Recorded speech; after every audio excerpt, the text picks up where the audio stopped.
और हम हैं वरिष्ठ पत्रकार राजीव मिश्रा जी के साथ में, जो कि राजनीति व पत्रकारिता में दोनों विषयों पर अच्छी पकड़ है और जनहित में जारी खबरें देखते हैं।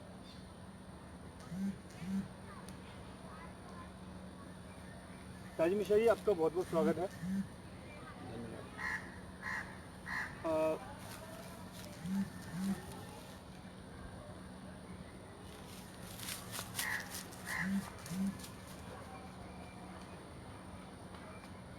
आप ये बताएं इससे पहले कि आपकी निजी ज़िंदगी में जब पत्रकारिता में आप आए थे तो आपको कितना स्ट्रगल करना पड़ा था, या एक आम पत्रकार को कितना स्ट्रगल करना पड़ता है एक पत्रकारिता में आते हुए, और उसके साथ साथ अपनी फैमिली को भी कैसे उसका ख्याल रखता है?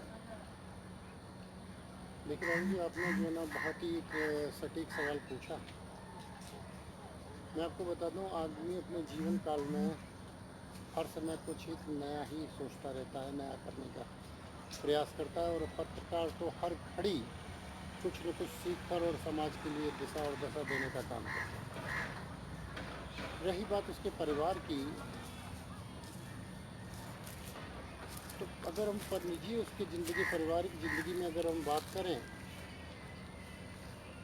तो एक जो वास्तविक पत्रकार है उसको इतना वेतन नहीं मिल पाता है कि उस वेतन से वो अपने परिवार का भरण पोषण कर सके।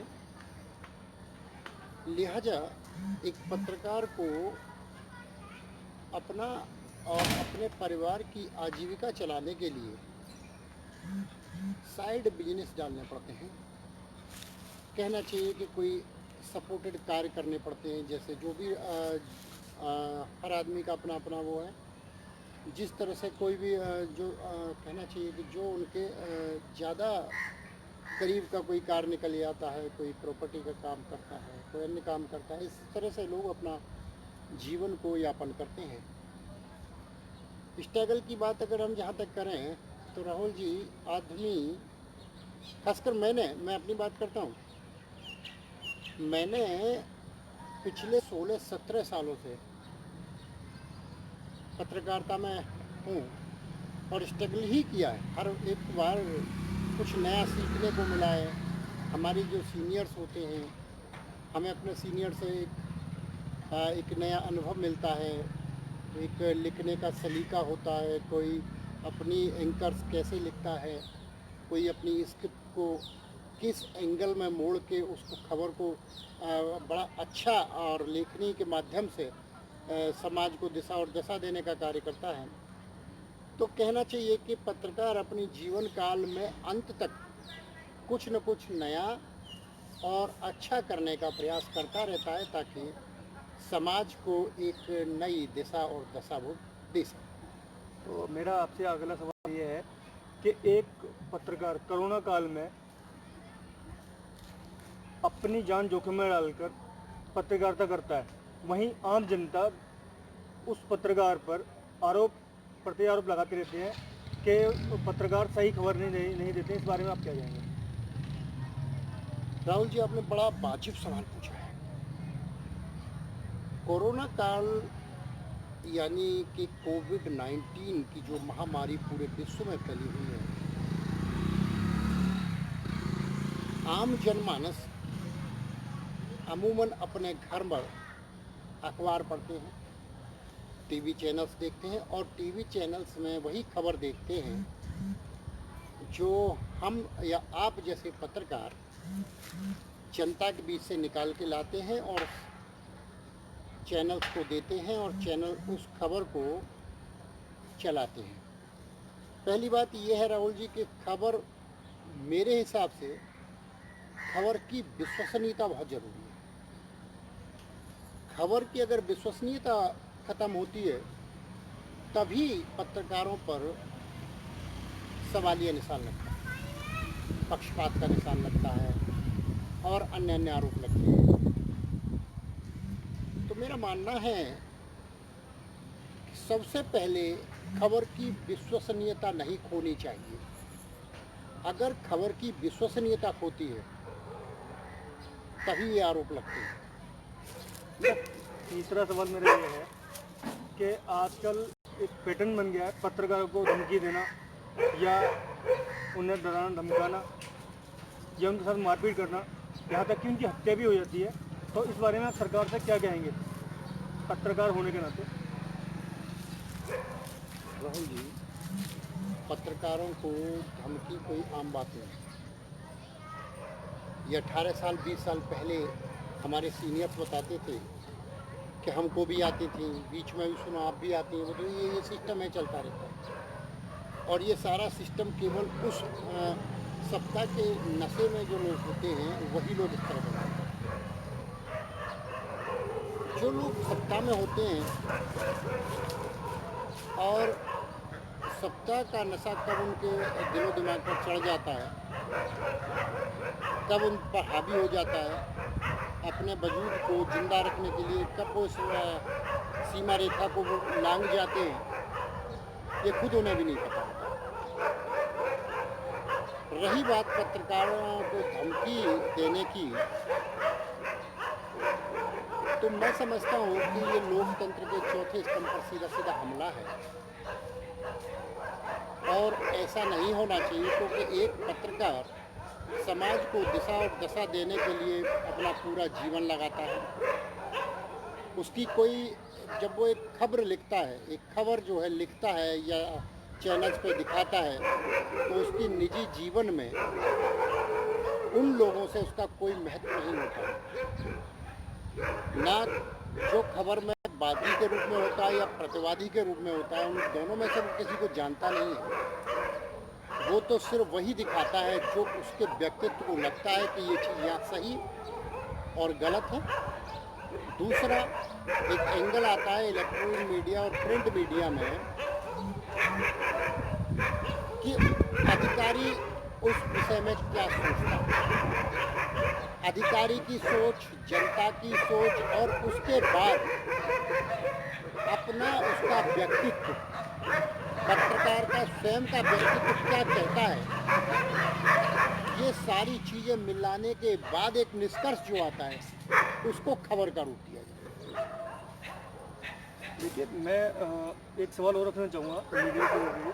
मीडिया हमेशा सत्ताधारी पार्टी के दबाव में काम करती है, तो आपका इस पे क्या विचार रहेगा? राहुल जी, देखिए, पत्रकार को हमेशा निष्पक्ष होना चाहिए। मैं मानता हूँ कि अगर सत्ताधारी पार्टी के दबाव में ही अगर मीडिया काम करेगा तो मैं समझता हूँ कि वो अपने मार्ग से भटक जाएगा। रही बात सत्ताधारी के, मैं मानता हूँ कि अगर उन्होंने सत्ताधारी हो या विपक्ष, खबर अच्छी है, सही है, खबर पर विश्वास करने योग्य खबर है, तो चाहे वो सत्ताधारी पार्टी के नेता की हो, विपक्ष के नेता की हो या एक साधारण से कार्यकर्ता या समाज सेवक की हो, खबर पॉजिटिव होनी चाहिए।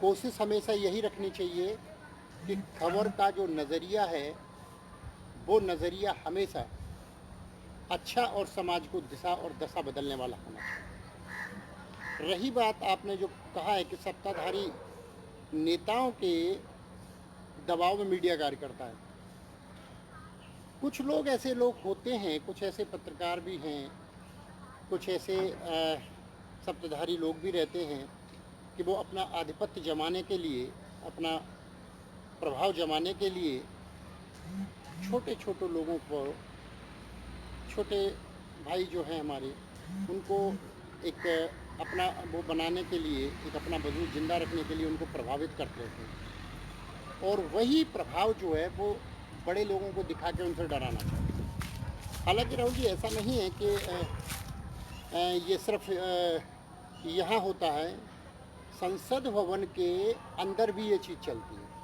सत्ता पक्ष और विपक्ष का खेल वहाँ भी होता है। सत्ता पक्ष हमेशा हावी रहने का प्रयास करता है, जब तक उसे विपक्ष नहीं मिलता लड़ने के लिए, तब तक वो लड़ने की जो उसकी कुव्वत है सत्ताधारी पार्टी की, या सत्ता दल के नेता की, तो वो कहाँ लड़े और किससे लड़े? सारा सब सत्तामय हो जाता है, तो उसे लड़ने के लिए कोई अन्य जो लोग हैं वो नहीं मिलते, आम जनमानस नहीं मिलता है। तो सिर्फ वो उस परिस्थिति में वो यही देखता है कि उसका प्रतिद्वंदी कौन है, कैसे उसको पछाड़ के अपने आधिपत्य जमाया जाए, तब वो उस दिशा और दिशा को तय करता है। और ये केवल उन्हीं परिस्थितियों में होता है जहाँ विपक्ष नहीं है। इसीलिए विपक्ष का होना बहुत ज़रूरी होता है। जहाँ विपक्ष होता है वहाँ सरकार के भी फैसले भी जो होते हैं वो बड़ा सटीक होते हैं। आपने देखा होगा कि कोई खबर हमने निकाली तो बड़ा छान के निकाली, तो छनी हुई खबर होती है, जनता से छनी हुई खबर होती है। ऐसे ही जब सत्ता और विपक्ष का आपस में कसमाकस होती है, जिसे हम लोग पत्रकारिता की भाषा में कभी कभी नूरा कुश्ती कहते हैं कि देखिए यहाँ नूरा कुश्ती हो रही है, तो जब इस तरह का माहौल होता है वहाँ, तो वहाँ विपक्ष पर ये सत्ता हावी होने का प्रयास करती है और उनसे लड़ती है। जब उन्हें विपक्ष नहीं मिलता लड़ने के लिए, तब वो पत्रकार, आम जनमानस यह अपना आधिपत्य जमाने के लिए अपने ही पार्टी के लोगों को डाउन करने के लिए अपना प्रयास करते। जैसे आप देख रहे हैं कि कोरोना काल में धड़ाधड़ मीडिया संस्थान बंद हो रहे हैं, तो इस बारे में आप क्या विचार प्रकट करेंगे?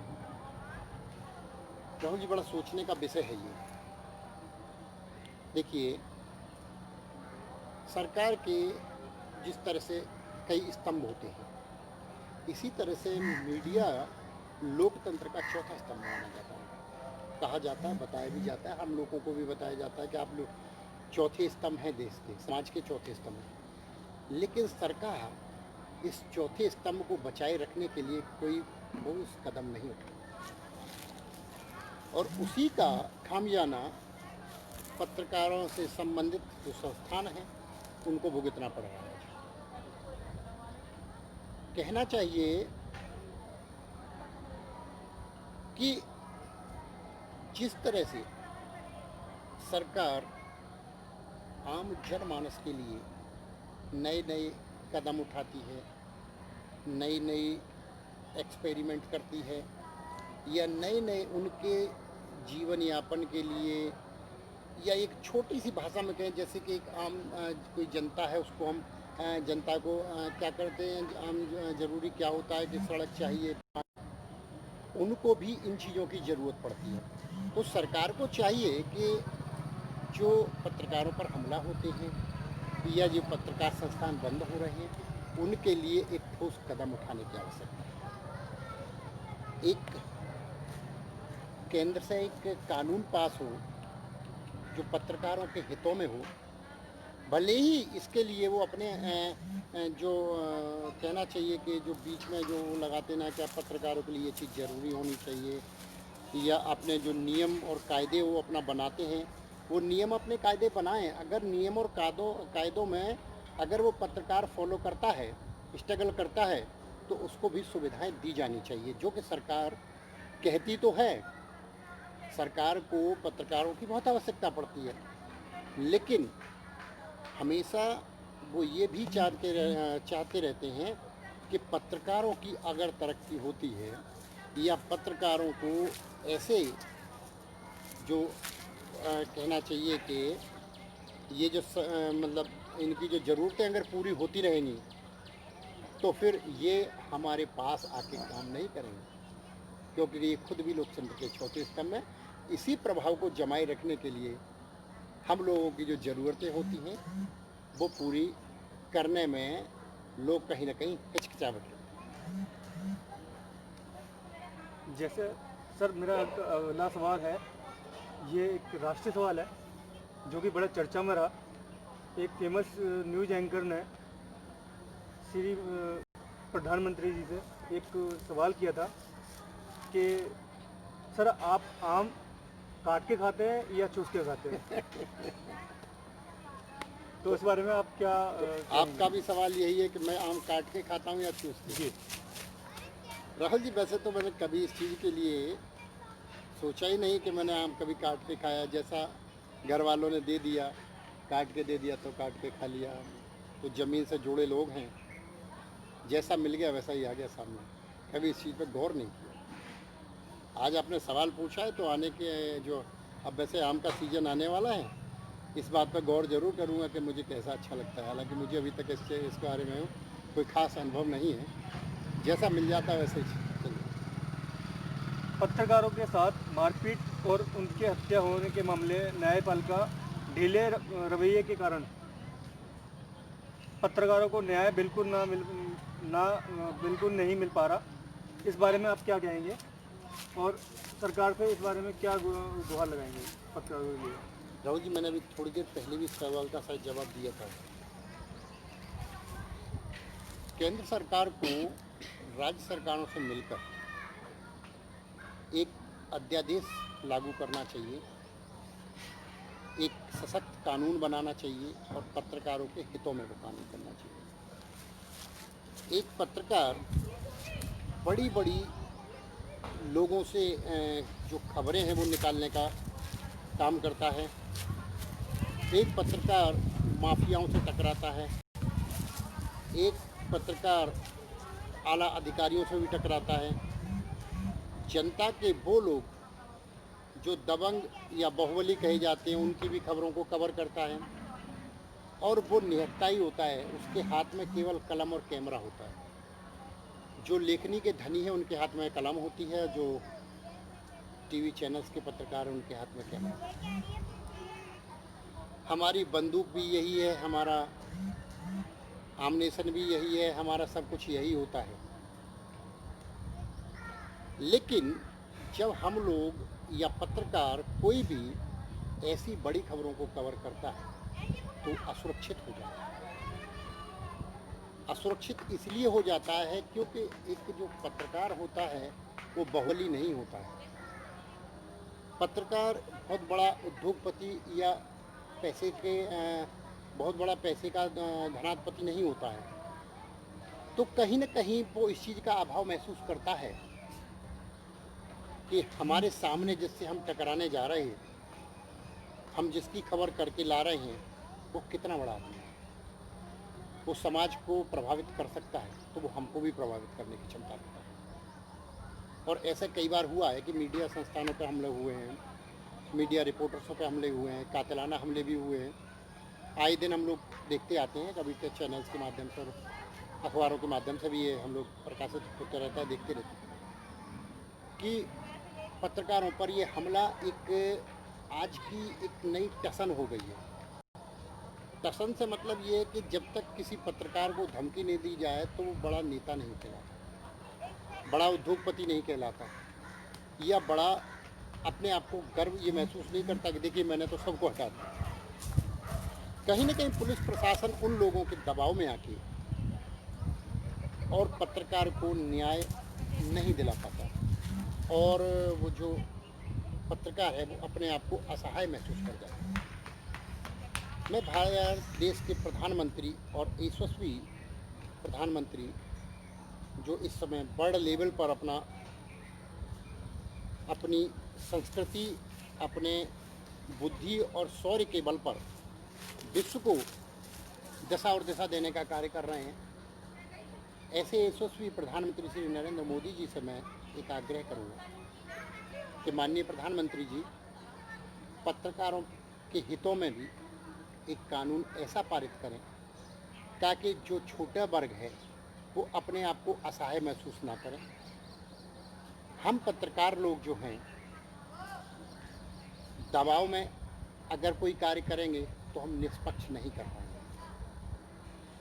अगर आप चाहते हैं कि इसमें पारदर्शिता बनी रहे, निष्पक्ष खबरें आएँ, निष्पक्ष कार्य करें पत्रकार, तो पत्रकार भी ये चाहता है कि वो निस्वार्थ अपनी कलम का इस्तेमाल करें, उस पर जोर दबाव या ज़बरदस्ती ना हो, क्योंकि जब जोर ज़बरदस्ती और दबाव के अधीन पत्रकार काम करता है तो निस्वार्थ अपनी कलम का इस्तेमाल नहीं करता। राहुल जी, मैं यही कहूँगा कि केंद्र और राज्य सरकारों को मिलकर ऐसे कानून लाने चाहिए।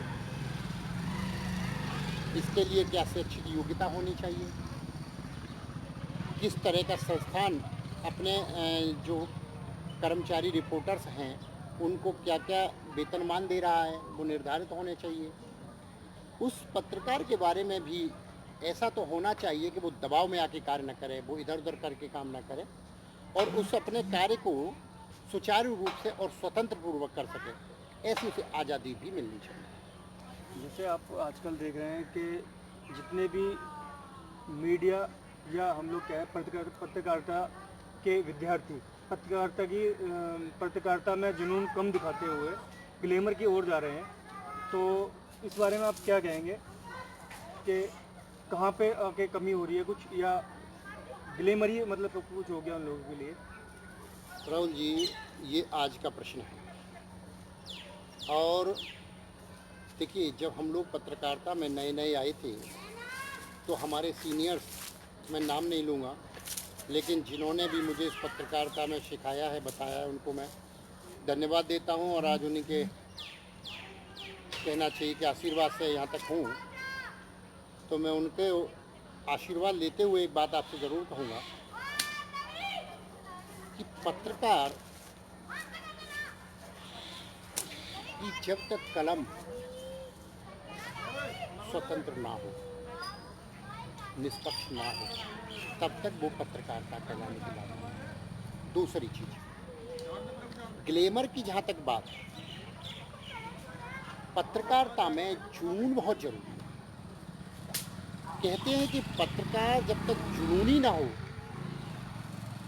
और जब तक उसका जुनून पत्रकारिता ना करे, तब तक वो पत्रकारिता नहीं कर रहा, तब तक तो सिर्फ अपनी खाना पूर्ति चल रही है। पत्रकारिता का दूसरा नाम ही जुनून है।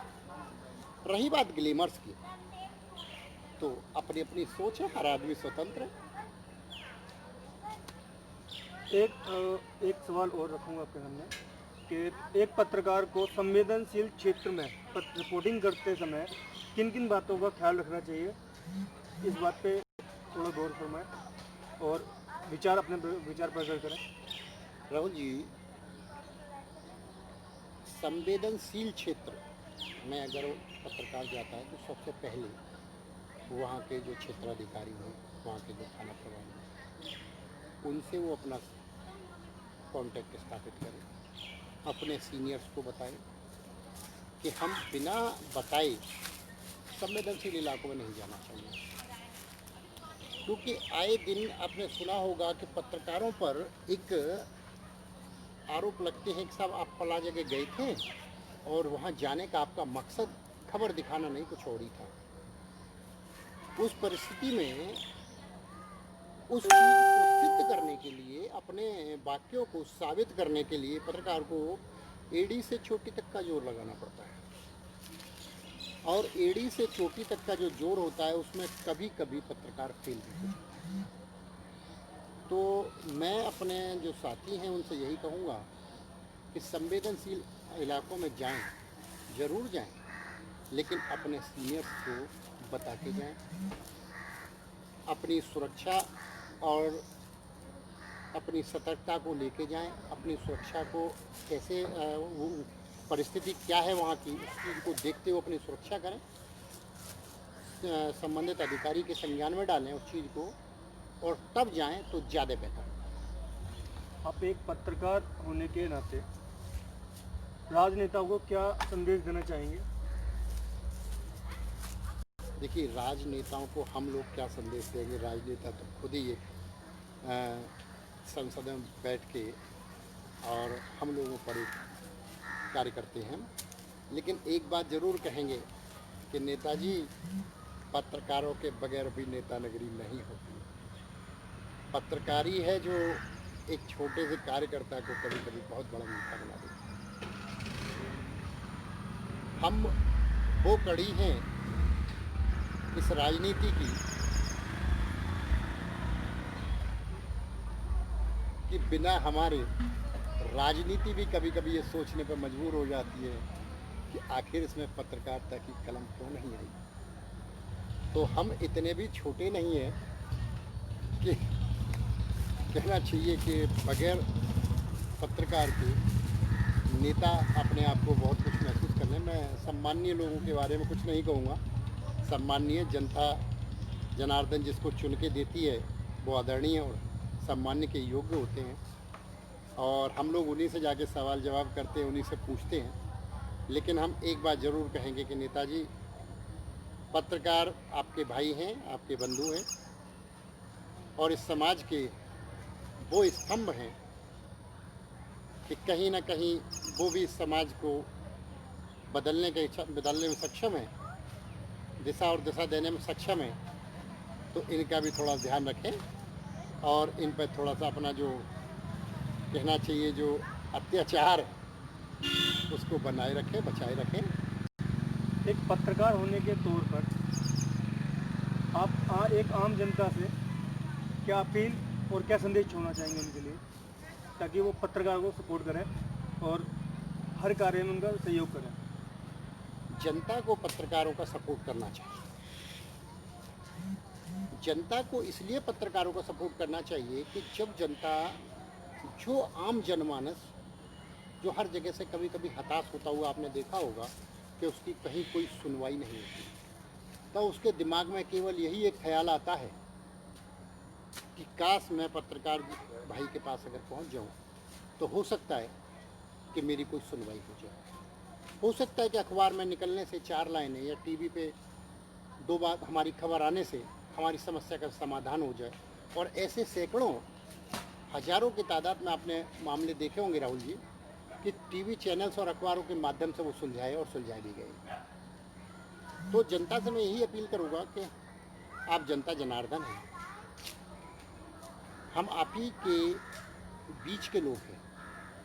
लोकतंत्र का जो चौथा स्तंभ है मीडिया, मीडिया कहीं बाहर से नहीं है, मीडिया इसी जनता में से निकल के आता है। और जनता को मीडिया कहना चाहिए कि मीडिया कर्मी को भी जनता उतनी ही प्रिय होनी चाहिए जितना परिवार। एक सवाल और अभी आया है सामने, जो कि राजीव शाश्वत जी ने आपके लिए भेजा है कि कोरोना काल में जहां सभी उद्योग धंधे लगभग ठप हो चुके हैं, वहीं एक दूसरा दर्द कलाकारों का भी है। बॉलीवुड सिंगर तरुण सागर ने कलाकारों को दर्द को लेकर एक गाना रिलीज़ किया, जिसमें कलाकार और उद्योगपति जो छोटे उद्योग जिनके हैं उनको दर्द को लेकर एक अपने गाने में उन्हें शामिल किया और एक उन्हें नाम दिया कलाकार, कि हम कलाकार कहाँ जाएं, जहां सरकार गरीब व असहाय लोगों की मदद कर रही है, सिर्फ वो मध्य वर्गीय लोगों की तरफ ध्यान ही नहीं जा रहा सरकार का। तो तरुण सागर जी ने उनका एक आवाज़ बने और आवाज़ बनकर सरकार तक आवाज़ पहुँचाने के उन्होंने एक जरिया बनाया गाना हम कलाकार कहाँ जाएं। तो आप इस बारे में बताएं कि सरकार उनकी किस तरह से हेल्प कर सके या सहयोग कर सके, कह सकते हैं। राहुल जी, पहले तो मैं भाई का धन्यवाद देना चाहता हूँ तो उन्होंने इस तरह का सवाल पूछा। तरुण सागर जी ने जो गाना बनाया है मध्यम वर्गीय लोगों के लिए बनाया है, मैंने वो देखा है गाना। तरुण सागर जी का जो गाना है उसमें एक संदेश है कि जो मध्यम वर्ग है, कोरोना काल में एक कहना चाहिए कि जब सभी लोग अपने अपने घरों में अंदर बंद हैं और अपने अपने घरों के अंदर बैठ के ही कार्य कर पा रहे हैं जो भी उनके बस में है।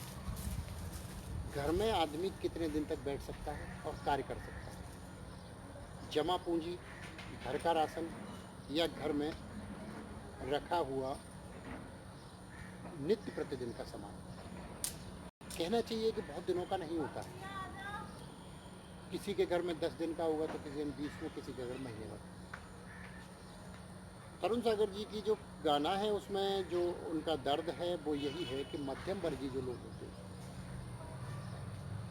गांव से शहर में आए, शहर में उन्होंने अपना स्ट्रगल किया, बैंक से लोन लिया, बहुत अच्छा एक मकान बना लिया, मकान बहुत अच्छा है, सब सुविधाएं हैं, लेकिन वो जब तक बाहर नहीं निकलेंगे, कमा के नहीं लाएंगे, तब तक अपने घर का भरण पोषण नहीं करेंगे।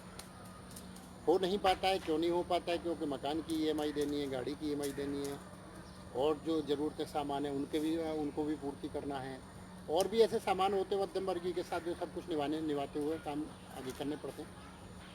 तरुण सागर जी का जो गाना है, तरुण सागर जी ने उस मध्यम वर्गीय को लिया है और उसमें गाना जो गाया है उसमें ये दर्शाने का प्रयास किया है कि जो मध्यम वर्ग है, एक छोटा वर्ग है, उसके लिए सरकार सोच रही है, खाना बना के भेज रही है, सूखा राशन दे रही है, एक तहसील स्तर तक उतर के सरकार कार्य कर रही है, चाहे वो किसी राज्य की सरकार हो। ये बात उन्होंने अपने गाने के अंदर जो किन्नर समाज को आज की डेट में कोई भी तवज्जो नहीं देता, कोई मीडिया चैनल या कोई भी संस्थान उनकी हेल्प नहीं करता। आज वो सबसे आस लगाए बैठे हैं कि कोई आगे उनकी मदद करे, कोई हाथ बढ़ाए, क्योंकि वही एक ऐसा समाज का हिस्सा है जो खुशियाँ बांटता है, जगह जगह का हर घर जाकर वो खुशियाँ बांटने का काम करता है। तो उसके बारे में आप क्या कहना चाहेंगे? राहुल जी, नर नारायण आपने सुने होंगे, भगवान राम ने भी किन्नरों की उपासना नहीं किया। हमें हमारे बड़े बूढ़े और पूर्वज हमारे बताते चले आ रहे हैं, आपको भी बताया होगा आपके पूर्वजों ने, कि इनका कभी भी तिरस्कार नहीं करना चाहिए। इनका आशीर्वाद और श्राप दोनों ही लगता है। हमारा जो समाज है कभी कभी अपने वर्चस्व को बढ़ाने के लिए भले ही इन लोगों की भूमिका को डाउन करता हो, जब परमात्मा ने इन लोगों को पैदा किया है तो हमें आप कौन होते हैं इनके बारे में छोटा सोचने आना। जिसको परमात्मा ने जैसे बनाया, आदमी को बनाया है तो वो अपना कार्य कर रहा है, औरत को बनाया है वो अपना कार्य कर रही है, औरत भी देवी के रूप में आती है, आदमी भी अपना कार्य करते हैं, जो किन्नर हैं। ऐसे ऐसे उदाहरण मिल जाएंगे, महाभारत में देखिए शिखंडी का उदाहरण मिलता है, आजकल भी ऐसे ऐसा है। जब भगवान राम और जब हमारे पूर्वजों ने इनका वो नहीं किया तो हम लोग को भी मतलब इनके बारे में नहीं, हम लोगों से जितना हो सके, मैं आपके चैनल के माध्यम से कहता हूँ, अगर इनका जितना भी अगर हम मदद कर सकते हैं हमें मदद इन लोगों की करनी चाहिए, क्योंकि ये वो लोग हैं जो परमात्मा की तीसरी उसमें आते हैं। नारी, पुरुष और अर्धनारी, वो नारी है न वो पुरुष है, तो उनकी मदद जरूर करनी चाहिए, पुण्य मिलता है। एक सवाल और रखूँगा चलते चलते। एक पत्रकार जो अपनी जान जोखिम में डालकर जनता की आवाज़ उठाता है और उसी पत्रकार को शोषण करते हैं उसके संस्थान, तो उस बारे में आप क्या कहेंगे? राहुल जी, आपने दुखती दुम पे उंगली रख दी है। ये बड़ा ही टिपिकल प्रश्न है। कहना चाहिए कि संस्थान, देखिए हर संस्थान अपने पत्रकार से बहुत उम्मीदें लगा के काम करता है। अब जो संस्थान हमारे कार्य कर रहे हैं और खासकर पत्रकारों के हितों की जो बात करनी चाहिए उनके हिसाब से, तो पहले वो ये सोचते हैं कि पत्रकार अगर जिले स्तर का पत्रकार है तो हमको धंधा कितना निकाल के देता है, कहना चाहिए व्यवसाय कितना दे रहा है हमको, है ना। चैनल व्यवसाय के ऊपर चलता है आजकल। जब तक चैनल को ऐड नहीं पहुंचता, चैनल को ऐड नहीं मिलता, तो चैनल मजबूर होता है कि आपकी खबरें कैसे दिखाए। तो कहना चाहिए कि थोड़ा सा पत्रकार के बारे में भी अगर संस्थान सोचेंगे तो मैं समझता हूँ कि दोनों का रवैया सही चलता रहेगा, क्योंकि बगैर पत्रकार के संस्थान नहीं है और संस्थानों के बगैर पत्रकार नहीं। दोनों ही एक दूसरे के पूरक हैं, बिना एक दूसरे के सहयोग के दोनों ही अधूरे हैं। तो आप थे हमारे साथ वरिष्ठ पत्रकार राजीव मिश्रा जी, और गाजियाबाद से मैं राहुल शर्मा, सिटी अपडेट के लिए आपका धन्यवाद करता हूँ। सभी दर्शकों का जो कि अभी लाइव हैं और जिन्होंने हमारा ये मुद्दे की बात राहुल शर्मा के साथ जो प्रोग्राम देखा, उनका बहुत बहुत धन्यवाद करता हूँ। और आगे भी मैं यही चाहूँगा कि आप ऐसे ही हमारे साथ जुड़े रहें और बहुत सारी बात होंगी आने वाले टाइम में और बहुत सारे लोगों के साथ में